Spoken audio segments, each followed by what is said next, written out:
authorities were envious of Jesus, and they arrested him and brought him to trial before the Roman governor named Pilate. There they accused him of many things, but Jesus didn't respond to any of the accusations. It was customary to release one prisoner by choice of the people every year at this time, so Pilate asked the people if they wanted Jesus to be released, but they said no. They instead wanted a real criminal who was guilty of insurrection and murder to be released. They asked for Jesus to be crucified instead. And though Pilate still didn't find Jesus guilty of any crime, he wanted to satisfy the crowd, and so he sentenced Jesus to be crucified.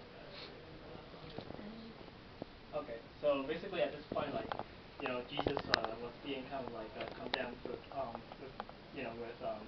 like being a criminal. So and then like basically like all these kind of like Roman soldiers come in and like mock him and like beat him up and like make him like like a crown made of thorn and like basically really like abuse him and also just like make fun of him and then.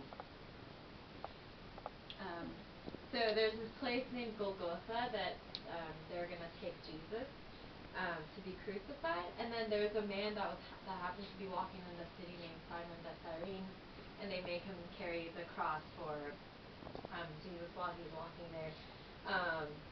And then they crucify Jesus, so he's on the cross.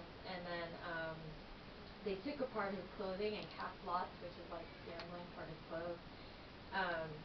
And then the inscription of charge against him above him read, the King of the Jews, which is kind of like for them it was like mocking him. And then he was crucified with two other robbers.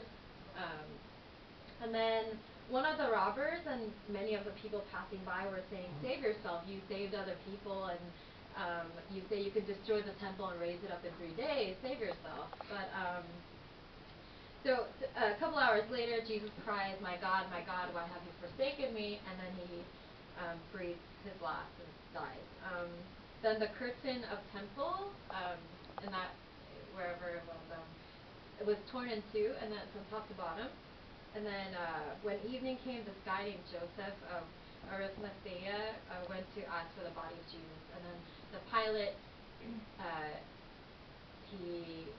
after he makes sure that Jesus is dead, he confirms that Jesus is dead and releases the corpse to this guy, Joseph of Arimathea.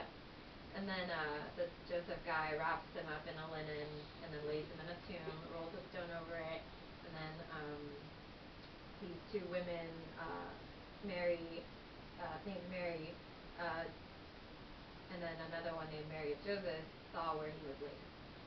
Right, and then 3 days later, the Sabbath passed, and 3 days later, as Jesus, prophesied, the two Marys went back to the tomb, and essentially when they got there, they didn't know what they were going to do with the stone or how to move it. And when they got there, they found that the stone had been moved, and then entering it, saw a man who was clothed all in white, and they were scared, but he basically said to them, "You're looking for Jesus of Nazareth. Go now and tell his disciples that he has risen." And that's what they did. They left and told his disciples, but they didn't believe him, or they didn't believe the two women. And Jesus appeared to two other groups who went and told his disciples, but his disciples again didn't believe him. And then finally, when he got to his disciples, he kind of scorned them for their unbelief that what he had said would come true. But basically, he gave them the commandment to go and make disciples of all nations, and basically anointed them with the Holy Spirit, which is where we're at today. And then he ascended into heaven. So that's kind of basically like the story of Easter. It's more than just like Easter bunnies, and a little bit more about that. So and before we get food with information, I would like to just bless the food really quick, and then we can all start eating. All right. Dear Father, thank you for the food on the table. I pray that you just bless our friendship tonight. I really thank you for just giving us these few months in Italy, being able to meet great people, make great friends, enjoy great food and wine. Lord, I pray that just with the food tonight, you bless the health of all of us, that we will get to continue to enjoy our journey to different parts of Europe, and that we will continue to excel in our study and just continue to have fun. And we pray in your name. Amen. All right.